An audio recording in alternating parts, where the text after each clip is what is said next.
Let's take a reading for Miss C, yung taong kaharap ko ngayon.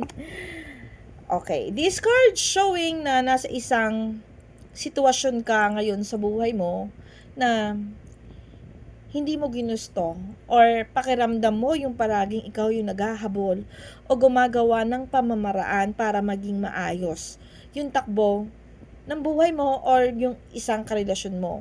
Pero this card sinasabi na nararamdaman mo na yung naaawa ka sa sarili mo.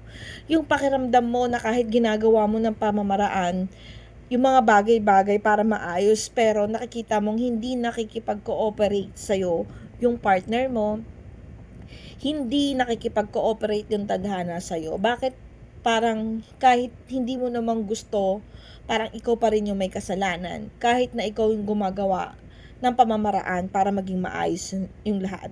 Yung pakiramdam na parang palagi kang naghahabol sa isang bagay o dun sa isang tao na parang hindi ka napapahalagahan. Dumarating na yung moment na pagod ka na, sawa ka na, pagod ka na, nasasaktan ka na. Pero patuloy ka pa rin na gumagawa ng pamamaraan para maging maayos lang yun sa inyong dalawa. Sabi dito, may mga missed opportunities ka na daw na dumarating sa iyo. Like alam mo sa sarili mo na hindi mo na deserve yung relationship na to, yung taong to, yung sitwasyon na to. Like parang hindi na makatuwiran yung dumarating na moment sa iyo ng buhay mo sa ngayon. Alam mong it was against na sa'yo, pero patuloy mo pa ring inalalaban. Sabi dito, the hangman, naka-stagnant ka sa isang sitwasyon na hindi mo alam kung paano mo susolusyonan kasi nga masakit, kasi nga mahirap, kasi nga hindi mo kayang bitawan. Na kahit na alam mo ng mali, na kahit na alam mo na hindi ito tama para sa'yo, kahit na parang binababa mo na yung pride mo, pero patuloy ka pa rin dahil nga may feelings ka, dahil nga nandun ka pa rin sa status ng buhay mo na hindi mo kayang pakawalan yung isang tao, yung isang moment, o hindi mo pa kayang tanggapin sa sarili mo na kaya na siyang mawala para sa'yo. Patuloy ka pa rin na nagmamahal, patuloy ka pa rin na gumagawa ng aksyon kahit na alam mong talo ka na. Kahit na alam mong hindi na nagre-response o parang hindi ka na napapahalagahan. Yung ayaw mo pa rin sukuan, siguro ang katwiran mo, at least ginawa mo yung part mo, at least ginawa mo yung makakaya mo, at least hindi mo siya sinukuan. Okay, pero dumating yung tamang tao para sa iyo sa ngayon, no? Nagkaroon ka ng realization, no? Sabi dito sa cards na dadating din yung tamang tao, sabi nga nila, 'di ba? The moment of truth kapag tinanggap mo na nawala na siya at meron ng papalit ng iba. Alam mo yun, kapag nabuksan na yung isip mo at natutunan mo ng tanggapin na yung taong binigay sa'yo ni God ay nag-arrive na. Alam mo yun, yung parang doon mo lang marirealize yung halaga mo, doon mo lang makikita na things will gonna be fruitful pa rin pala kahit wala na siya. Things will gonna be okay pa rin pala.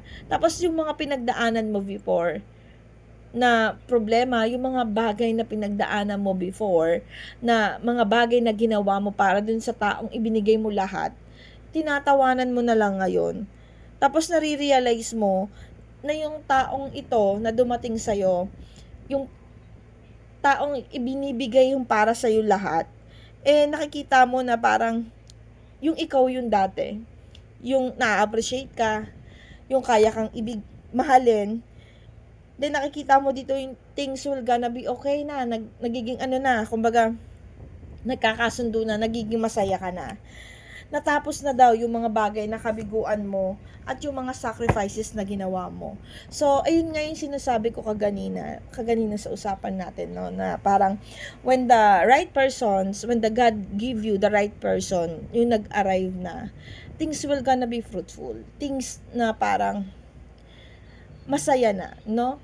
Minsan talaga dumarating sa buhay natin na ibibigay muna sa atin ni God yung parang masasaktan tayo para ma-realize natin kung ano talaga yung happiness na meron, kung ano yung deserve talaga natin. 'Di ba? So, this card showing na nakapag-move forward ka na, naging masaya ka na, wag mo nang balikan kung ano pa yung nakalipas at be thankful kung ano man yun. Be thankful kung ano man yung mga bagay na natutunan mo. Minsan talaga, may mga twin flames kasi tayo eh. May mga tao talagang darating lang para turuan tayo. Pero may mga tao talagang meant for us para ibigay yung pagmamahal na para sa atin. Para maramdaman natin yung sa maikling panahon na nandito tayo, maging masaya tayo.